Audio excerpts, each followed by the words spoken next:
या बातमीचे प्रायोजक आहेत रामकृष्ण हरी वस्त्र भांडार, बस्त्यांची भव्य दालने. आमच्या शाखा नारायणगाव बायपास, नारायणगाव बाजारपेठ, निमगाव सावा, जांबूत, बेल्ढा, आळेफाटा, पारगाव, शिंगवे, ओतूर. आजच भेट द्या आपल्या जवळच्या शाखेला.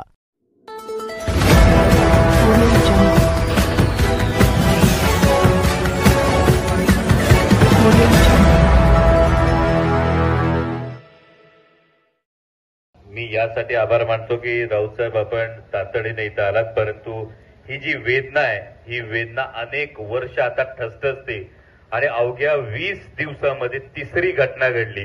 कुमशेतला परवा जुन्नर तालुक्यामध्ये 7.5 वर्षाचं लेकरू गेलं, त्यानंतर पिंपरखेडला आमची शिवन्या गेली आणि आज या माऊलीला जीव गमवावा लागला. हे अवघ्या 20 दिवसात 3 घटना घडतायत. ही सातत्यानं मागणी आहे की राज्य आपत्ती ही घोषित करावी. ही जिल्हा आपत्ती घोषित आहे, पण केरळच्या धर्तीवर ही राज्य आपत्ती घोषित करणं गरजेचं आहे.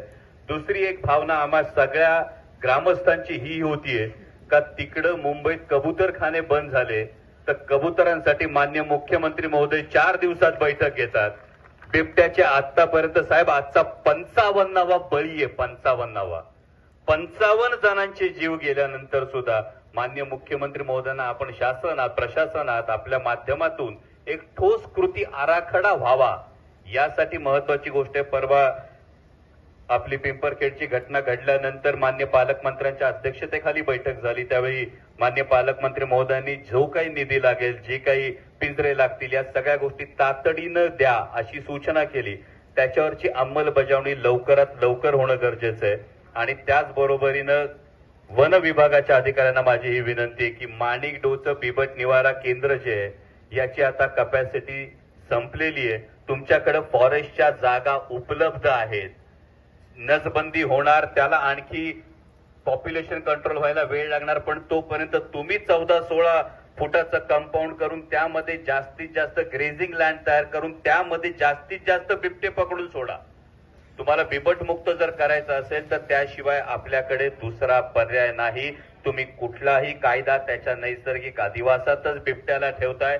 बिबट्याचा कायदा मोडणार नाही. आणि जिल्हाधिकारी महोदय म्हणून राऊतसाहेब माझी आपल्याला विनंती आहे की यामध्ये सगळ्या कंपन्यांचे CSR पूल करून आपण याच्यावर एक पर्याय काढा. जर 1000-1200 बिबटे असतील तर एक या पद्धतीचं एक मोठं निवारा केंद्र ज्यामध्ये 200-400 बिबटे एकत्र एका भागातले सोडले जातील आणि हे आपल्याला प्रत्येक तालुक्यामध्ये करावं लागेल तर जीव वाचतील. कारण ऊस घेणं आम्ही थांबवू शकत नाही, ही वस्तुस्थिती आहे. आणि त्यामुळे यावर लवकरात लवकर आपण तोडगा काढावा.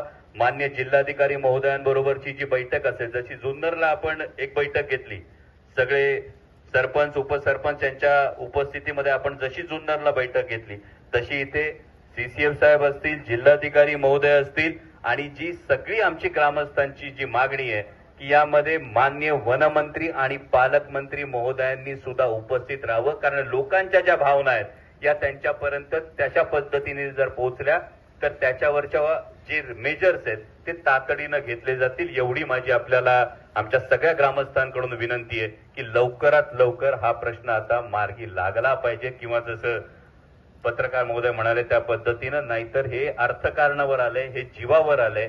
आणि त्यामुळे तुमच्याकडून या सहकार्याची आम्हाला सगळ्यांना अपेक्षा आहे. धन्यवाद.